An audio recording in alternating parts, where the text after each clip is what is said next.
selamat datang di acara episode ketiga dari Dialog Selasar. Dan kenalin dulu, gue Faisal, selaku moderator kalian. Dan di sini gue ditemani oleh speaker-speaker kita. Mungkin bisa kenalin diri dulu. Gue Aitza dari Manajemen KKI 2023. Gue Moti dari Manajemen Reguler 2023. Dan gue Benika dari IE22. Nah, ini speaker kita guys. Oke, lanjut aja deh. Oke, mungkin kita bisa langsung lanjut ke pertanyaan-pertanyaannya. Di masa kita yang masih maba ini, kalian udah semester berapa? Semester Gue 3. 7 ya? Enggak dong, 5. 15. Jangan doain gue Cocok sih 15. Cocok sih. Thank you. Kayak kita masih muda-muda lah ibaratnya guys ya. Kalian nih udah tahap dimana kalian udah mulai meranjak lah ya ke dunia nyata dan udah melewati lah fase-fase maba yang mungkin diikuti sekarang sama adik tingkat kita sekarang. Okay. Nah, mungkin kalian ada gak nih experience kalian pas kalian masih maba, mungkin sebuah culture shock atau sebuah perubahan lah dalam dinamika hidup kalian yang mungkin kalian bisa ceritain sekarang? Ada yang mau cerita dulu? Gue mungkin ya. Oke, boleh. Tadi ngomongin culture shock dari maba. Jujur gue tuh dari Bandung. Jadi kayak it's a big challenge buat gue untuk orang Bandung yang punya gaya berteman. Guys, skena of course. Kita Jadi skena. kalau Bandung tuh ngobrol harus di coffee shop. Iya, terus pakai Salomon bawanya kerikil. Nah, Anyway, jadi ya tadi punya gaya pertemanannya sendiri. Terus dimana gue harus menghadapi Depok yang mostly orang-orang Jakarta kan, yang bener-bener culture untuk bertemannya tuh beda gitu loh sama apa yang udah gue alamin selama hidup di Bandung. Nah, itu tuh kadang awal-awal tuh gue rada minder sama teman-teman gue yang udah punya teman-teman yang udah kenal, udah mutual dari SMA-nya. Sementara gue nggak punya siapa-siapa gitu kan di sini. Jadi gue bener-bener mulai dari nol. Itu yang lumayan bikin gue kayak harus lebih berusaha daripada orang lain yang udah ada teman-temannya dari SMA gitu. Terus dari sisi akademik juga, menurut gue kayak kuliah tuh bener-bener beda banget. Cara belajarnya sama kita yang SMA. Kayak bener-bener kita tuh sekarang nggak bisa ngarepin dosen untuk untuk bener-bener mastiin kita tuh paham gitu loh semua materinya.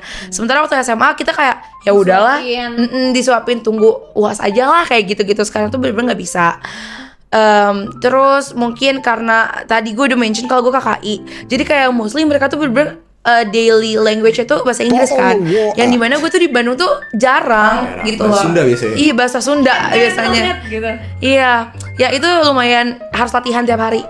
Fun fact, gue tuh bahkan waktu gue gue libur nih, kan gue udah keterima UI, terus gue libur nunggu ospek, gue aja bahkan belajar cara ngomong gue elu, karena kayak saking jarangnya gitu loh di Bandung. Dulu apa Aku kamu, aing maneh dulu tuh di Bandung tuh kayak gitu. Gitu. Ini banget ya. Jujur iya. Kalau kita ngomong gue lu tuh kayak ih gaya banget mau kemana gitu. Nah itu lumayan latihan juga sih buat gue. Terus alhamdulillah, tapi itu tuh emang harus dilewatin karena setiap orang pun pasti ngalamin lah turbulence waktu kuliah gimana. Karena nanti kalau udah dihadapin tuh, sekarang gue sama temen-temen gue cuma ketawa-ketawa doang gitu loh, dengan ingat-ingat yang dulu kayak gimana, kayak di mana masanya gue nggak punya temen, di mana masanya gue harus beraniin diri untuk kenalan gitu kalau dari gue.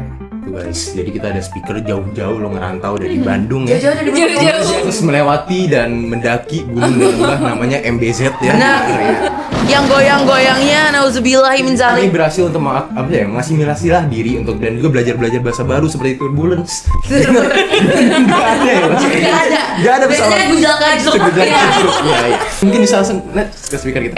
Kalau misalnya aku sendiri kan aku SMA lokasinya di Tangerang Selatan. Jadi kalau misalnya terkait dengan culture shock pertemanan sih overall alhamdulillahnya aku nggak ada. Jadi emang kayak oh ya udah emang terbiasa masa-masa SMA, karena mungkin pas masa-masa SMA aku belajar terkait dengan realita kehidupan lah istilahnya, kayak banyak lah pembelajaran. Terus udah gitu pas masuk di kuliah aku tuh culture shocknya lebih ke arah di sini tuh aku udah terbiasa yang kayak misalnya info-info misalnya dari wali kelas ya itu bener tadi kayak disuapin. Kalau sekarang kan bener-bener cari sendiri kan. Kalau misalnya kita nggak punya peer group ya udah kita bakalan kayak nggak tahu info apa-apa. Tapi dengan peer group kan bisa saling sharing-sharing. Jadi first kalian emang harus punya peer group gitu loh. Terus udah gitu juga orang-orang di FEB UI ini terutama ya sangat amat kompetitif dan juga mereka tuh sangat amat aware terhadap nilai-nilainya gitu. Jadi nggak cuma yang kayak gue event enggak. Jadi mereka tuh emang kayak makanya ada sebutan namanya trapper ya. Jadi kayak kelihatannya kayak ya so-so aja, tapi tiba-tiba jeger highest GPA. Ada aja orang kayak gitu. Iya, contoh ini trapper. Kayak gue nggak bisa tiba-tiba tak gitu. Essence-nya guys. Intinya ya kita harus meng-expand lah hidup kita harus memiliki koneksi yang banyak dan juga memiliki teman yang luas mulai dari mahasiswa, dosen, bahkan bisa satpam juga ya. Mungkin kalau pengen market kendaraan itu penting banget juga. Sebelum itu gue pengen nanya dulu nih, apa sih hal yang mungkin kalian ingin ketahui sebelum kalian menjadi maba yang seharusnya kalian tahu ini, kayak mungkin terkait mata kuliahnya nih, mungkin juga tentang panitia yang hadiahnya bagus, yang keren-keren, mungkin bisa ceritain. Gue tuh ngerasa gue sebenarnya ini nggak harus diterapin, tapi I wish gue lebih organized dulu. Karena gue ngerasa kayak harus lebih terstruktur aja gitu. Sebenarnya arahnya mau kemana? Awal-awal tuh mata kuliahnya masih dipaketin, jadi belum penjurusan etc. Jadi itu lu nggak usah pusingin dulu sebenarnya. Tapi kayak organize tuh dalam hal kayak penyimpanan file, terus juga penyimpanan tugas-tugas. Itu semua tuh bener-bener kayak dibutuhin banget. Kayak sekarang tuh banyak kayak maba yang kayak Kak bagi tugas ini dong, gue udah hilang, gue udah nggak nyimpen lagi gitu. Padahal sebenarnya itu sangat helpful. Kalau ada ya. Sorry. Enggak dong. Jadi sebenarnya kayak organizing tuh penting banget. Terus kayak kayak to do list lo semua. Kayak terserah kalian mau pakai Notion, pakai Google Calendar. Itu semua tuh penting karena gue ngerasa pas maba gue tuh kayak serba kayak ya udah deh, yang penting gue inget aja seingetnya gue. Terus gue bisa lupa tiba-tiba jam 8 ada Zoom jadi sini, gue lupa karena gue nggak ya kayak gue free balling aja gitu. Jadi Itu gue sampai sekarang lagi. Nah, bebas ya. Gue udah enggak, alhamdulillah. bener. Jadi saran gue tuh kayak at least kalian punya some kind of like tracker lah, apapun itu platform. Oke, mungkin kalau misalnya mereka udah ngasih tahu secara akademis ya, aku pengen tahu segi friendship aja. I wish I knew before that kalau seandainya memang hukum alam tuh memang terjadi, jadi kayak kalian tuh bakal dipertemukan sama orang-orang yang sejenis sama kalian. Jadi I wish I knew kalau misalnya kita tuh nggak bisa kayak control what other people think about us. Jadi emang kayak tetap be happy, be yourself. Ya kalian cuman harus bisa menjadi diri yang lebih baik tiap harinya. Terus kalian jangan, maksudnya kayak jaga omongan kalian, karena inget dinding FA itu tipis. Jangan pernah ngejelekin orang lain karena karma bakal balik ke kalian. Mungkin kita bisa langsung ke pertanyaan selanjutnya. Gimana sih, kita udah menjelang nih, udah mau dekat-dekat ke UTS. Ada nggak kalian persiapan yang kalian butuhin untuk kayak mungkin kayak materi-materinya? Apalagi kan kalian panit-panit pada sibuk nih. Mungkin apa cara kalian bisa ini nggak SKS juga sih, jangan ikutin. Bisa kayak mempelajari lah materi yang banyak itu dalam kurun waktu yang lebih pendek kan, karena kesibukan kalian masing-masing. Gimana caranya? Coba mungkin dari gue dulu ya. Kalau buat persiapan UTS UAS, menurut gue itu one word, link assist. Itu penting banget. Kayak sebenarnya kalian nyatet di kelas and everything is important, dan kalian pasti punya cara belajar sendiri masing-masing. Tapi menurut gue link assist tuh kayak helpful banget sih, jujur. Karena kayak mereka basically PPT dosen lebih singkatin lagi. Betul. Jadi buat kalian yang attention span kecil itu lebih kayak masuk kalau menurut gue Bisa untuk dipadukan assist. dengan video sebuah servers juga. Betul. Jadi bisa sama kalau kalian tipe yang nonton video, kan bisa nonton video assist. Jadi coba. Gen Z. Betul. Jadi cari link-link assist yang menurut kalian emang cocok di kalian, dan datang juga asistensi yang emang offline. Betul. Itu penting banget sih, karena itu satu. Kedua adalah bank soal. Menurut gue itu penting banget sih, kayak mungkin dari himpunan kalian udah nyediain bank soal. Mungkin kalau di IE gue ada Basie, kalau di mana? Millions Gitu. Jadi sorry, akun apa? Mojaku dari audiens guys. Bener. Jadi himpunan-himpunan ini kan udah nyediain bamba soalnya, kalian pakai itu kayak do mock-up test, do mock-up exams. Itu penting banget sih, karena sometimes dari tahun ke tahun itu tipenya mirip. Jadi kalau dari gue, link assist and also bank soal. Boleh bantu bank soal, satu-satunya bank yang nggak ada bunganya. Mungkin bisa selanjutnya. Kalau dari gue mungkin ya, kalau gue cuma mau nambahin Benika doang sih. Tadi Benika udah mention 2 nama, link assist, bank soal, sama tadi harus organize. Itu jadi kalian waktu PK tuh biasanya dikasih sama mentor kalian kumpulan link-link catatan, kumpulan link-link soal-soal UTS zaman dulu. Itu tuh yang harus kalian keep gitu loh, karena kasusnya di gue itu line gue tiba-tiba ke restart, jadi kayak itu hilang semua link-linknya. Padahal itu penting banget buat kepentingan akademik kalian ke depannya gitu. Jadi jangan lupa dicatat, terus jangan lupa di save juga kalau misalnya udah ngertiin soal, dan jangan cuma dilihat doang, harus dikerjain juga. Oke, mungkin kita bisa langsung aja lanjut ke pertanyaan selanjutnya, yaitu Ada nggak sih kalian kayak tips dan triks biar kalian bisa dapat kayak straight Ace, mungkin A semua ntar nanti untuk mata kuliah lain? Kan kita mungkin ada nih maba-maba yang masih pakai cara tradisional, yaitu dimarah-marahin dan ditangisi sama orang tua untuk belajar sampai kertasnya basah-basah. Ada nggak tips-tipsnya? Aduh, PTSD lagi. PTSD, of course, gue juga Iya. dilihat kok. Gue Cina. Oh iya, betul. Of course. Mungkin bisa. Nah, mungkin buat tips and tricks dapat A ya. Kalau menurut gue sendiri ada aktif di kelas. Aktif di kelas. Jujur itu bukan, jangan sih ada jilat dosen. No, kayak menurut gue aktif di kelas itu kayak lu memaksa diri lu untuk juga pay attention di kelas. Dan dosen semakin kenal nama lo dan semakin kayak oke, dia interaktif gitu, dia actually pay attention gitu di kelas. Jadi itu menurut gue penting banget sih buat kayak ya udah kalau lu nanya, ya udah lu tanya, dan kalau lu bisa jawab, lu jawab gitu. Kalau menurut gue mau menyentuh dari sisi itu sih, mungkin bisa. Kalau misalnya dari aku sih, pertama yang paling utama be present. Always, maksudnya kayak selalu datang ya. Kalau misalkan nggak ada permasalahan apa-apa ya selalu datang ke kelas, itu penting banget. Yaitu again biar maksudnya bukan buat ngejilat, tapi emang kayak ya respect aja sih. Dan kita juga emang udah terjadwal ya sama dosen-dosen tersebut. Terus udah gitu bener force us to pay attention di kelas. Juga again sih another peer gitu. Jadi kayak buat saling share informasi, basically sih itu sih. Kalau dari gue tuh tahu karakteristik dosennya. Jadi kayak kadang ada juga dosen yang nggak mau diinterupsi selama kelas. Kayak kan kadang terlalu aktif juga kita kadang ngeinterupsi dosen gitu kan. Nah kadang ada juga dosen yang tipikalnya bukan kayak gitu. Jadi kayak tahu karakteristik dosennya mana.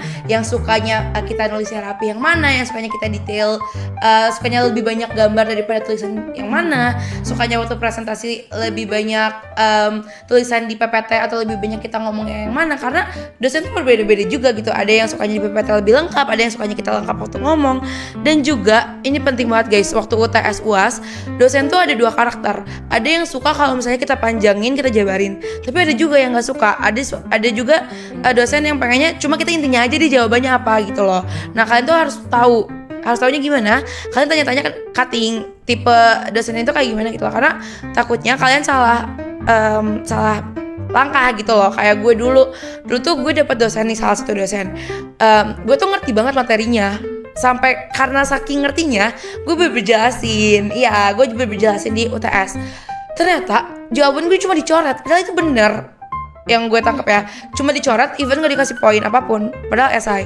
Waktu gue tanya, dosen ini tuh emang tipikal orang yang pengennya cuma tulis jawaban apa yang ditanya doang gitu loh.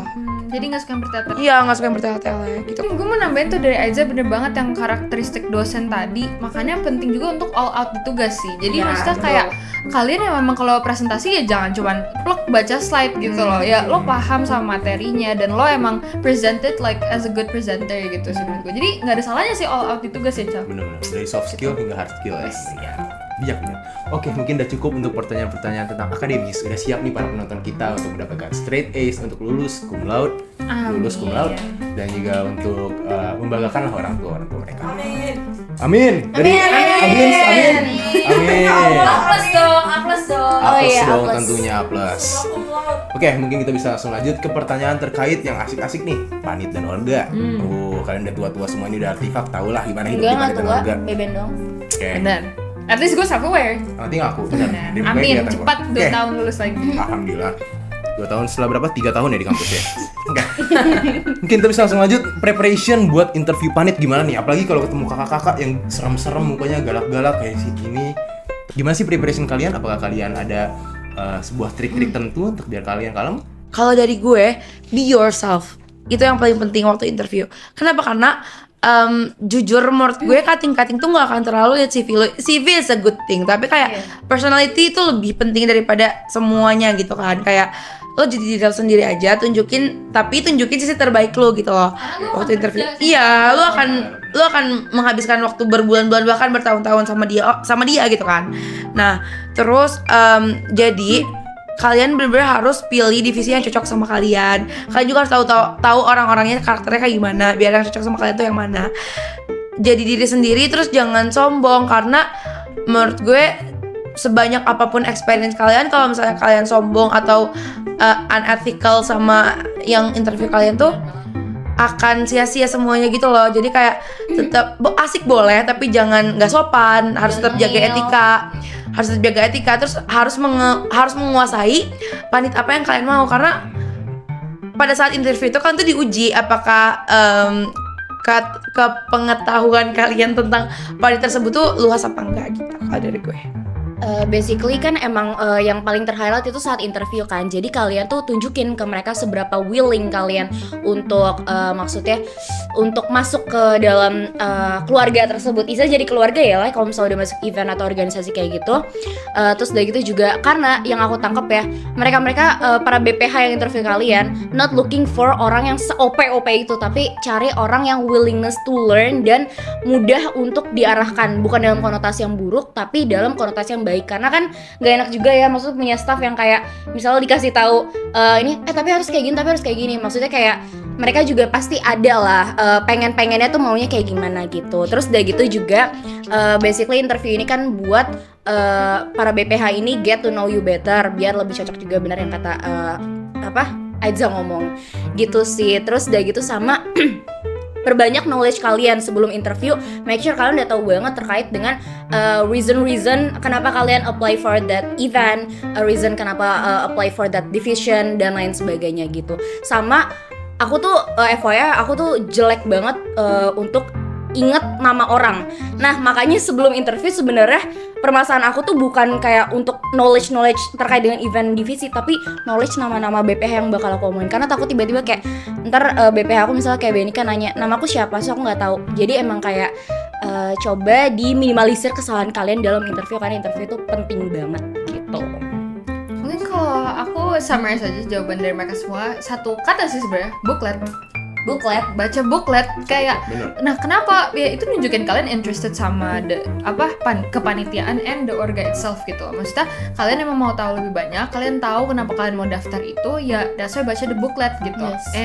Dan kalian gak cuma booklet tapi also like learn about yourself gitu loh kak, SBOT kalian. Yeah. Terus juga kalian tuh problem solver kah, kalian tuh apa sih, kayak kalian intinya lebih kenal diri kalian aja. Dan aku yakin kalau kalian juga ngikutin proses interview yang banyak tuh, kalian semakin kenal diri kalian gitu. Semakin ngekurasi juga apa yang harus diomongin dan enggak ya. Bener, jadi ya gak usah panik-panik banget ya, pasti there's always a first time for everything. Jadi ya cobain aja gitu.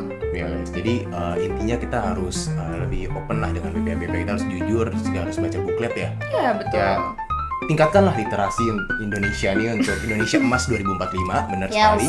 Tapi tolong jangan baca buklet di tengah interview, saran aja. Oke, lanjut aja ya, kita langsung ke pertanyaan kedua dari Panit dan Orga, yaitu adalah berapa sih pentingnya experience di SMA untuk kayak mendapatkan ningkatin chance kalian terima di Panit? Karena kan gue juga sejujurnya gue nggak ada panitia ya, nggak ada pengalaman lah di gue SMA. Mi kayaknya menurut gue tuh kita harus naruh experience di SMA tuh biar yang interview kita tuh tahu basic skill yang kita punya tuh apa aja. Jadi cocok untuk ngeplotting lo mau ditaruh di mananya, mungkin gitu ya. Cuman tadi balik lagi, as long as willingness to learn lo tuh tinggi, everything is possible gitu loh. Jadi kayak nothing impossible buat kalian untuk masuk panit manapun dengan kalian yang gak punya pengalaman manapun gitu.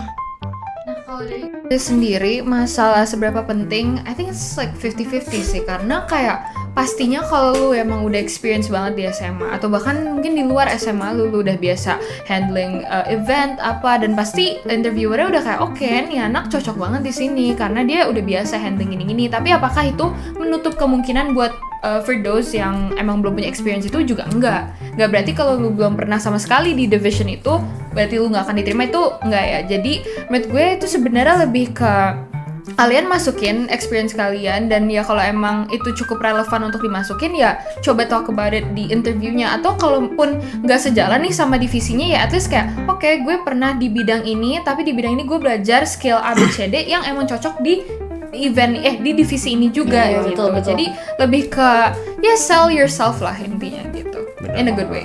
Bener banget, karena ya walaupun 50-50 bener, itu bakalan bisa ngeletakin kita lah apakah kita cocok dengan divisi tertentu yang kita inginkan. Tapi balik lagi semua itu tergantung keinginan kita. Kalian walaupun kalian nggak punya pengalaman apapun, kalian nggak usah takut untuk daftar apapun, karena bro itu harus bisa untuk mendaftar apa yang dia inginkan.